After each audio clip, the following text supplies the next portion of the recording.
Hello there, Mr. Sutton here, bringing you the BC Calculus 7.3 Part 1 homework solutions on transforming Maclaurin series.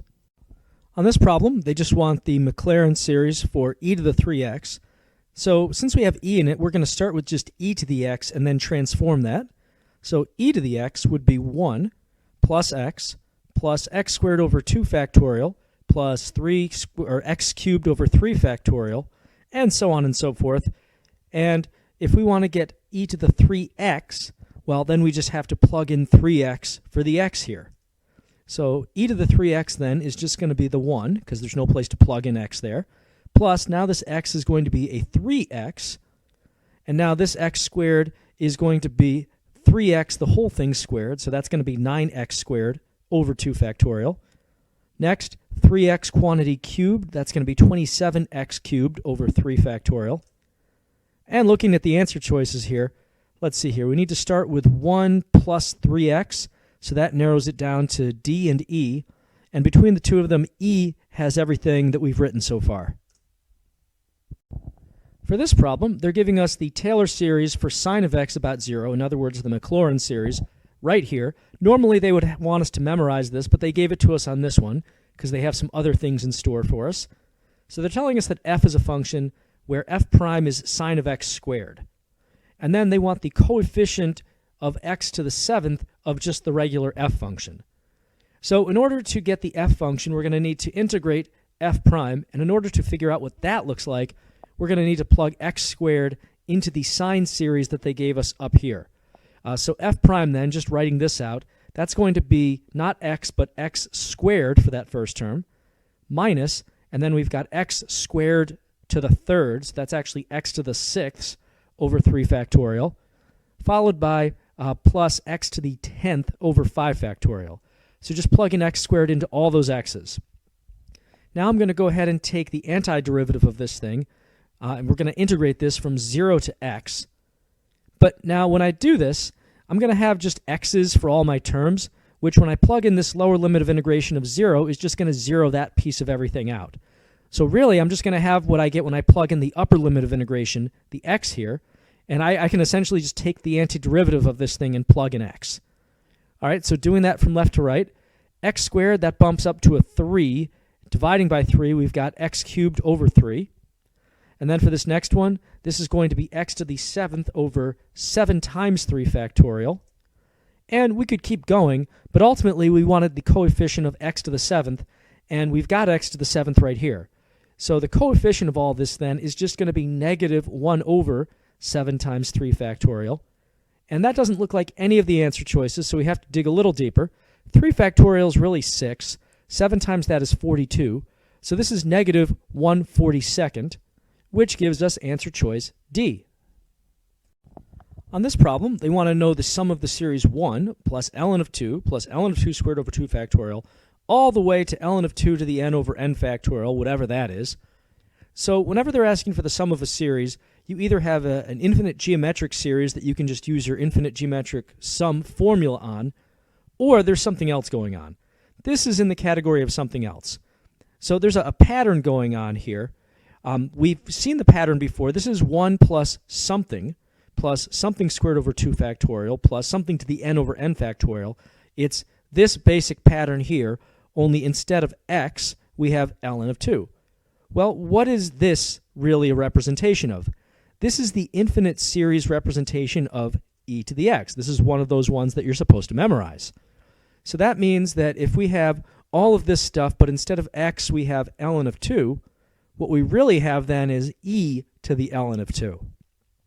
And e and ln cancel out, leaving us with just 2. So this thing actually has a sum of 2, which is choice C. For this one, they want to know the coefficient of x to the 6th in the Taylor expansion around x equals 0 of sine of x squared. So to start things off, let's just figure out the expansion for sine of x, which we need to have memorized.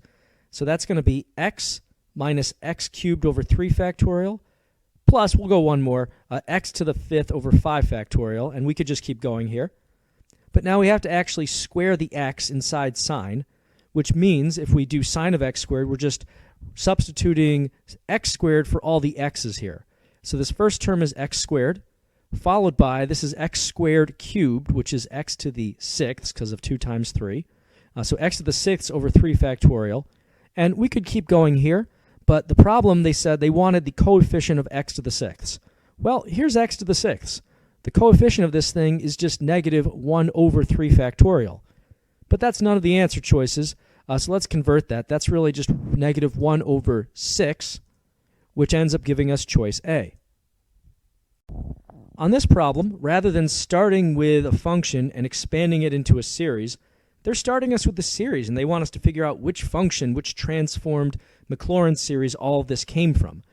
So really the only way to do this problem and be certain about our answer is to try out all the answer choices and use process of elimination. So to do this, let me start with some building blocks here. I need to know cosine and sine expansions. So let's start with cosine. That's going to be 1 minus x squared over 2 factorial plus x to the 4th over 4 factorial. And that should be enough to at least get us started. We can always add more terms if we need to. And we also are going to need, if we want to test out answer choice A and also B, we're going to need sine of x. That's going to be x minus x cubed over 3 factorial plus x to the 5th over 5 factorial, and so on and so forth. So now to get choice A, I need to square the x's in each of these functions and then add stuff together. Let me do cosine first. So cosine of x squared, that's going to be 1 minus x squared squared is x to the 4th, and we have a 2 factorial there, plus this is now going to be x to the 8th over 4 factorial. And now we have to do the same thing for the sine function. So sine of x squared, that's x squared minus x to the 6th over 3 factorial plus x to the 10th over 5 factorial. So we've got all the building blocks for choice A. Now we just have to actually add those two things we just came up with together. So let's start with, we're just adding like terms basically. So the first term we get is 1 from the cosine series, and there's no like terms over with the sine. So we have 1 is our starting value, which matches the starting pattern series that they gave us. Next up, we have an x squared. So plus x squared, and there's no like terms to match that with. And that's unfortunate because we had a minus x squared in the starter series. Plus x squared, no good. So we can actually eliminate choice A without having to go through the trouble of combining any more like terms, which if you look closely, there actually aren't any anyway. Okay, moving on then to choice B. So in order to figure out choice B, 1 minus x sine of x, I first need to figure out x times the sine of x. I've already got sine of x up here. So let me now figure out x sine of x. That's just all these things in the sine series multiplied by x. So x becomes x squared, followed by minus x to the 4th over 3 factorial. And then we have plus x to the 6th over 5 factorial. And we could keep going.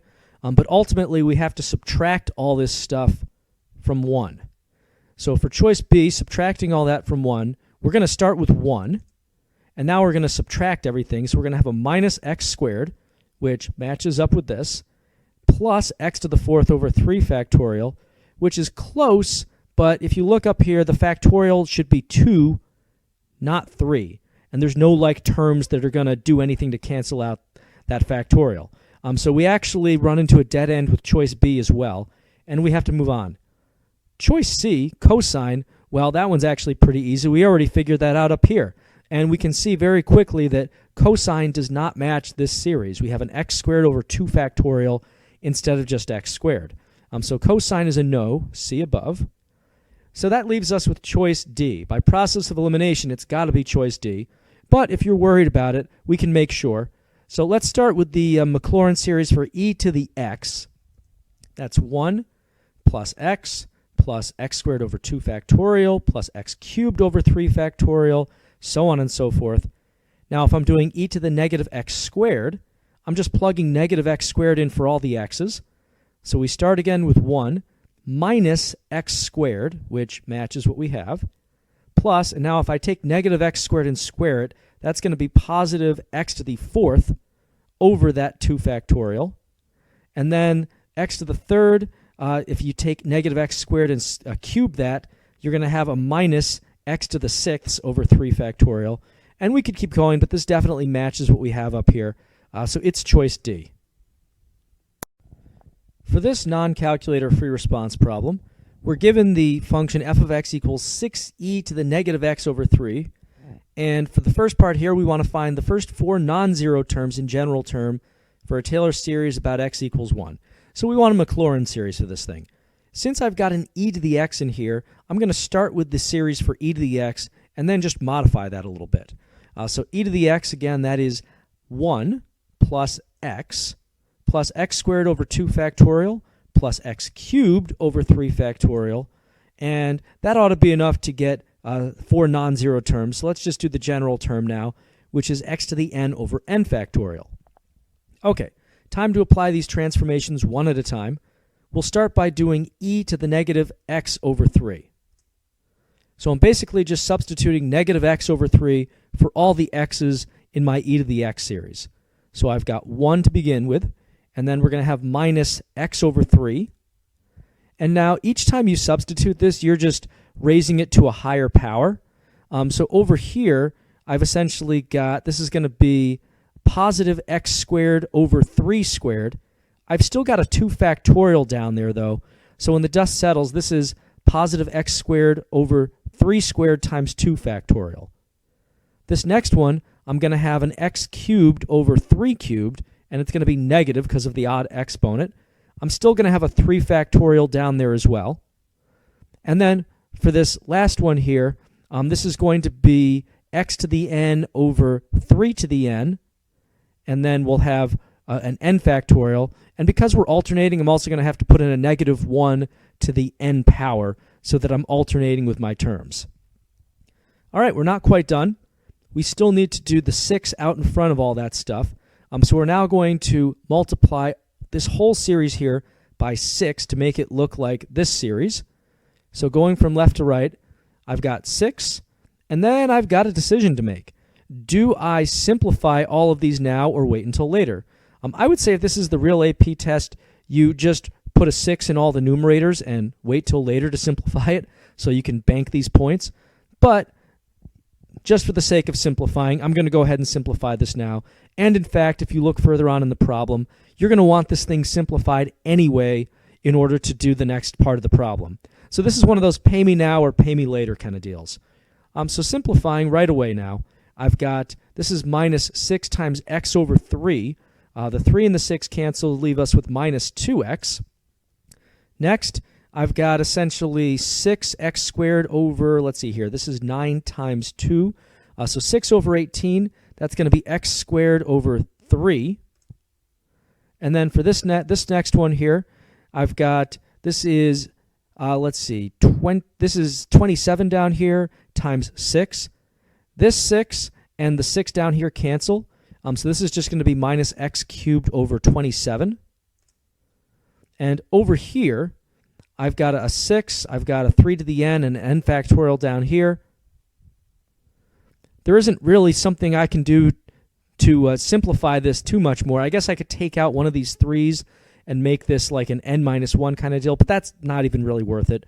So I'm just going to write this as negative 1 to the n times 6x to the n over 3 to the n times n factorial. So really just putting a 6 up here as a multiplier. And now we've done it. We've got the first 4 non-zero terms plus the general term. For this part, they're telling us g is the integral of f from 0 to x. They want us to find the first 4 non-zero terms in general term for the g function about x equals 0. All right, so let me just write the f function again. This is just what we had from part A. And if you didn't simplify it in part A, you're going to want to have it simplified here to make the antiderivatives a little bit easier. But in this problem, essentially, you do just need to take the antiderivative of this thing from left to right. We are taking a definite integral from 0 to x, but when you take the antiderivatives, all of your terms are going to have an x in them. So when you plug in 0 for that lower limit of integration, it's going to end up zeroing out that whole part of the evaluation phase. So really what you're going to end up with is just whatever you get when you plug x in to the antiderivative for all this stuff. So let's just go left to right and take my antiderivatives. So I'm going to say that g of x is the integral from 0 to x of f of t dt. But now this is going to be 6x minus, this is going to be, let's see, exponent of 2. Dividing by that, we've got minus x squared. Next, this bumps up to an exponent of 3 Dividing by that, we have x cubed over 9. This next one bumps up to an exponent of 4. Dividing by that, we have, well, whatever 4 times 27 is down there. So that's going to be, let's see, 108. And x to the 4th on top. Now for the general term. So this bumps up to an exponent of n plus 1 for the x. And we have to divide by n plus 1. So in the numerator, I've got, let's see, we have a negative 1 to the n, we have a 6, and x to the n plus 1. Denominator's got that n plus 1, and then 3 to the n, and n factorial. All of that stuff. And since I've got n factorial times an n plus 1 in the denominator, this is the other neat thing, I can actually just make that n plus 1 factorial. N plus 1 factorial really is just n plus 1 times n factorial. So there's the fancy way and compact way of writing this integral. For this last part of the problem, they're giving us this function h that satisfies h of x equals k f prime of ax for all x, and a and k are constants. And then they're telling us the Taylor series for h as well. So this is what h looks like algebraically. And down here we have the Taylor series for it. Based off of all this information, and by the way, this looks very similar to e to the x, but based off of all this information, we want to find the values of a and k. So the quick way to do this, the quickest way to do this, is to write out an expansion for h of x using the f expansion that you just did earlier, and then compare that to the series they gave you for h and see what matches up with what. So let's start with just plain old f of x, right? Because we need f of x before we can prime it and plug stuff in. So f of x is just this simplified version that we did in part A. Now, we have to prime this actually. It doesn't really matter what order you plug in and prime. I'm going to do f prime first though. So f prime, that's going to get rid of the 6. And then this negative 2x is going to be a negative 2, followed by, this is going to be, let's see, 2/3 x to the first power, followed by, this is going to be, let's see, multiplying by 3. This is 3 over 27. That's 1/9 x squared. And we could keep going, but there's a few more things we have to do, such as plugging in a instead of ax. So now I'm going to find f prime of ax. That just substitutes ax for all the x's in the problem. So we're still starting with negative 2, but now we have 2/3 ax minus 1/9 ax quantity squared.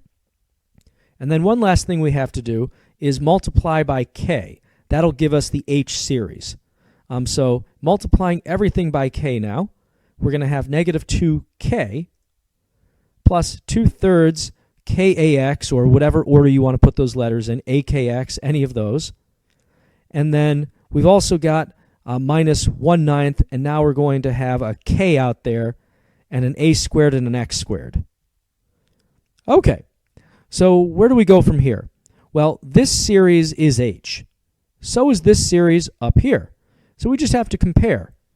So in the series that we just created to look like h, this negative 2k is the constant spot of that, versus the 1 that we have in the h series they gave us. So that means if these two things really are the same, negative 2k and the 1 up here must be the same value. So we can then write negative 2k equals 1, which means that k must be negative 1 over 2. Now we're going to find the a value. To do that, we're going to compare the coefficient of x in the series we just built with the coefficient of x in the series they gave us. Well, they gave us a coefficient of 1 for x. So that means that all this stuff, this 2ak over 3, must have a value of 1. Now we just have to solve this for a. We can start by multiplying both sides by 3, so we're going to have an equals 3 over there. But now on the left side, we have 2a times k, but we just found the value of k, right? It's negative 1/2. So we can really write this left side now as 2 times a times negative 1/2. 2 times negative 1/2, that kind of cancels to give us negative 1 times a. Dividing both sides by negative 1, we just end up with a equals negative 3.